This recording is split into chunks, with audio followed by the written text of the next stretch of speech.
자, 이재명 정부 초대 장관 후보자들에 대한 국회 인사청문회가 나흘째 이어지고 있습니다.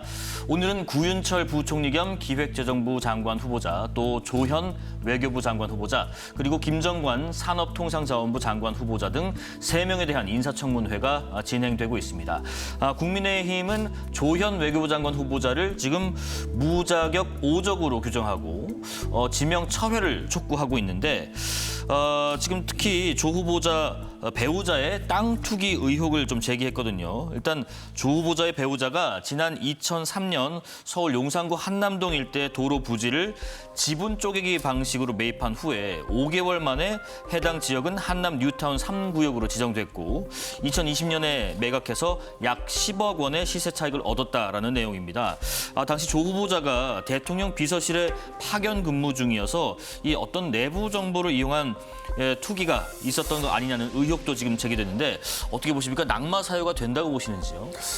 뭐 다소 투기성 그 어떤 투자는 분명히 성격은 좀 있는 것 같습니다. 네. 뭐 전형적으로 그 도로 지분, 그러니까 주택도 아니고 도로 지분을 그 해서 쪼개기해서 했는데, 그렇죠. 그러니까 서울에서의 어떤 집값 상승, 부동산 가격 상승을 보면 10년간 10억이라고 하면 사실은 국민들 눈높이에는 좀 큰 금액이긴 하지만. 네.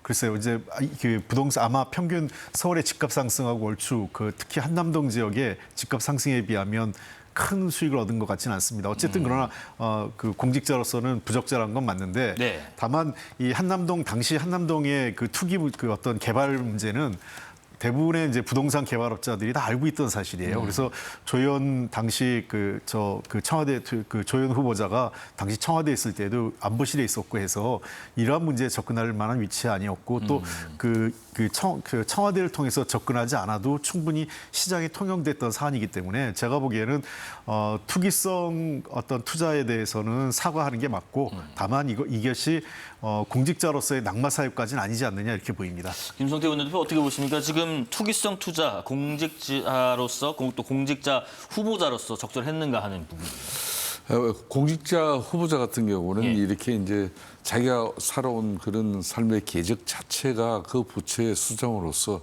그러니까 수준 높은 윤리 도덕성을 가져야만이 그 수많은 공직자나 그 자신의 주무 부처의 또 일을 그만큼도 공명정대하게 할 수 있기 때문에 인사청문회에서 이걸 상당히 중요시하는 거예요.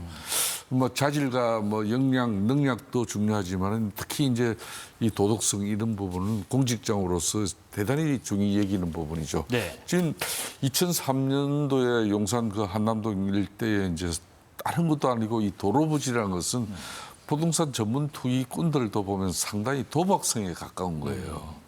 도로 부지를 갖다 쪼개기로 해가지고 그걸 지분을 일부 샀다는 것은 그 말 개발되지 않으면 그런 거의 돈을 날릴 공산이 큰 거거든요.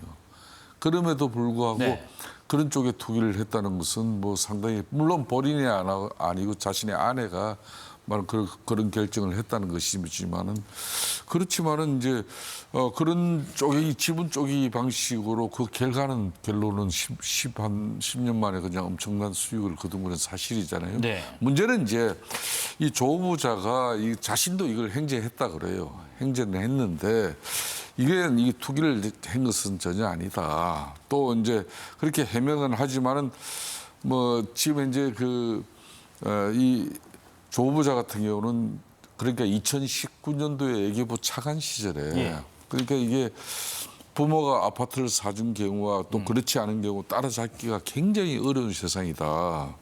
그런 심각한 사회 문제인 만큼 이걸 해결 방안을 찾아야 된다.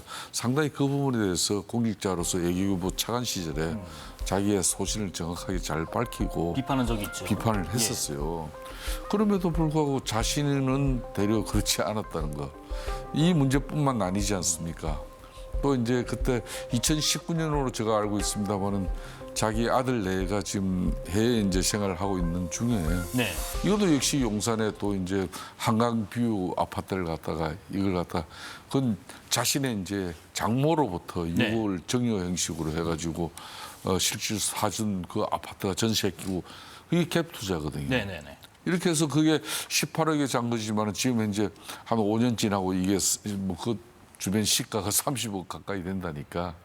이거 상당히 뭐 뭐 자신은 공직자의 길을 열심히 걸었지만은 또 집에 내조하는 아내나 또 자신 이 부부간의 경제 공동체가 이런 내용을 모를 리가 없는 거 아닙니까?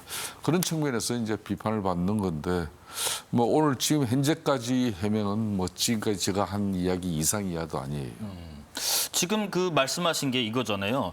해외 체류 중인 아들 부부의 아파트 갭 투자 자금을 지원하는 것도 논란인데, 그러니까 내용이 이렇습니다. 해외 체류 중인 아들 부부가 2019년에 서울 용산에 66평짜리 한강변 아파트를 전세 끼고 18억 원을 샀을 당시에 조 후보자와 조 후보자의 장모가 최소 6억 원 가량을 보태준 걸로 지금 파악이 됐는데, 그러니까 현재 집값이 말씀하신 것처럼 한 30억 원대면은 15억 원 가량의 상승을 했다고 하거든요. 근데 언급해 주신 대로 부모가 아파트를 사주면 신분 격차가 고착된다 이런 비판이 있었기 때문에 우리가 좀 시쳇말로 하는 내로남불 아니냐 뭐 이런 비판이 지금 나옵니다.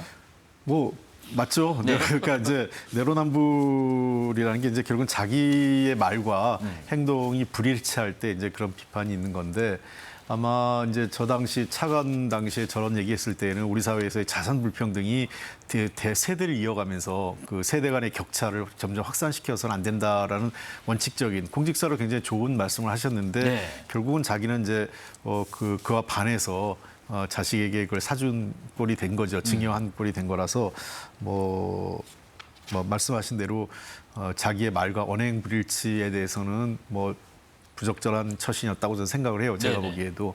다만 제가 그 조현 외교부 장관 후보자를 오랜 기간 저도 봐왔습니다. 왜냐하면 저도 외교안보 쪽에 현안을 했기 때문에 그렇죠. 공직자 그 외교부 공무원 중에서도 굉장히 실력이나 이런 거에 대해서는 안팎에서 그 본인의 정책적 능력, 그다음에 인품에 있어서는 큰 무난하게 존경받는 편이고 좋은 평판을 받고 있습니다. 그래서 사실은 지금 여러 가지 있지만 외교 안팎에서는 외교부 수장으로서는 굉장히 좋은 사람이라고 지금 평판이 지금 이어지고 있기 때문에 네. 저는 뭐 어쨌든 아까 말씀드렸던 자신 부인의 도로 용산 지역 도로 투자 투기성 투자죠. 뭐 그건 부인할 수 없는 거고 또 네. 자기 자식에 대해서도 이걸 부의 대물림을 한 건데 어쨌든 이것이 위법한 사항은 아니지 않습니까? 그리고 증여세도 다 그 정상적으로 물었고 한 상황이기 때문에 공직자로서 부적절한 처신에 대해서 인정하고 사과하고 나머지 예를 들면 내부 정보를 활용해서 투기를 했거나 증여세를 부담하지 않았거나 이런 것들이 나타나지 않는다면 저는 그 청문회에서 그 공직자로서의 기회는 외교부 장관으로서의 기회는 주는 것이 어떨까 하는 게 제 생각입니다. 예.